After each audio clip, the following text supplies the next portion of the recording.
tell you guys why isn't Giovanni your mom? First off, I'd like to start by saying that no gas, I'd like to first off say that electrical cars, even though they don't run off of gasoline, they do require a lot of maintenance to make, especially lithium-powered sources, such as the battery that is required for this type of car that they're proposing that should be applied into the nation's streets. But that's just to start off saying, just to remind you. Now, his first claim was, would the U.S. be more efficient running off of electrical-powered cars? And I personally believe that this is not true. And I can show you this based off of the fact that the lithium batteries require an unbelievable amount of power to create, and it's an unbelievably hard mineral to gather from the ground. It's only located in South America, and it's pulled from the ground only at a fraction of a million tons a year. And to put that into perspective, every year we pull out about 4,500 million tons worth of oil. This is for every year, and this goes towards our cars that supply our streets. And only about 0.027 million tons of lithium are pulled out every year.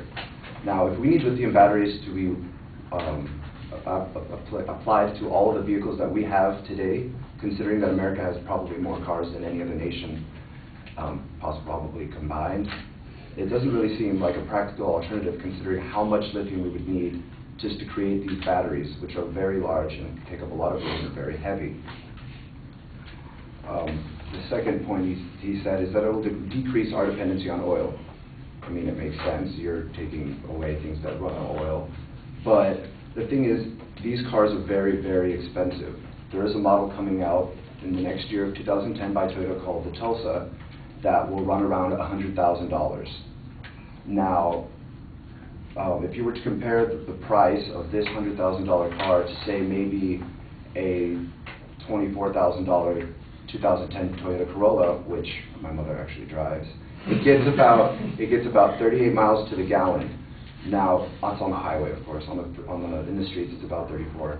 If you compare the two, if I had, say, about 70 grand laying around for whatever reason, I might use it for oil, gas for my car, maybe go on a road trip, because my car can actually go over 100 miles, which is currently the maximum range with most electrical cars. The Tulsa will be higher, but as of right now, the battery lives only go about 100 to 150, depending on how fast you're going, and that's miles.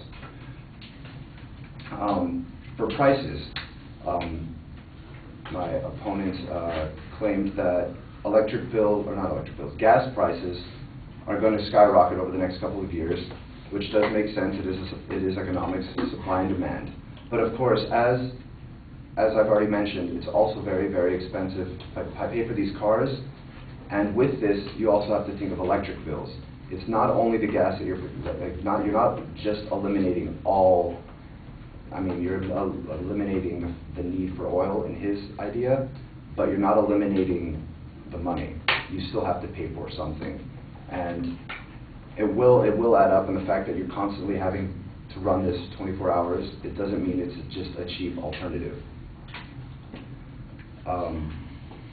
My opponent touched on some ideas on mag trains and alternative mass transportation, and I have an example from Shanghai that they currently use a maglev train that runs from Shanghai to, I think, just from downtown to the main city. It costs about $1.5 billion in US, which is almost $10 billion in Yuan, which is the currency they use in that area of China. And it's expected that since only 7,000 people use this a day, and it spans about the distance of about 18 miles, so it's only really using people that need to get from the outer part near the airport or the city to downtown. that it will never actually be able to outpay or make up the money that it took to make the maglev train. They will pretty much forever be in debt based off of its expected life expectancy, which was not stated. And as you can see, if you look at America right now, we're not exactly the most, we don't usually utilize mass transit a lot. I mean, if you really look around, especially in SoCal, considering we live here, this is a driver-happy, city, like part of the nation, and in the nation in general. We are covered in highways. If we wanted to do something like build a mag train or build anything with this kind of alternative, transportation, we would have to, invest tons of money. We'd have to rip up a lot of roads that we already have, especially for something like a trolley, like he was explaining from before. And a lot of it just doesn't seem really practical, and a lot of it is very, very cost demanding. And to expect that our auto companies can do this, especially in the time that we're in now, I just don't see there being enough money unless the government, which seems to be in its own problems right now, was to dump massive amounts of money into this program. And I honestly wouldn't see this working out for decades to come if it were implemented as of right now. Thank you.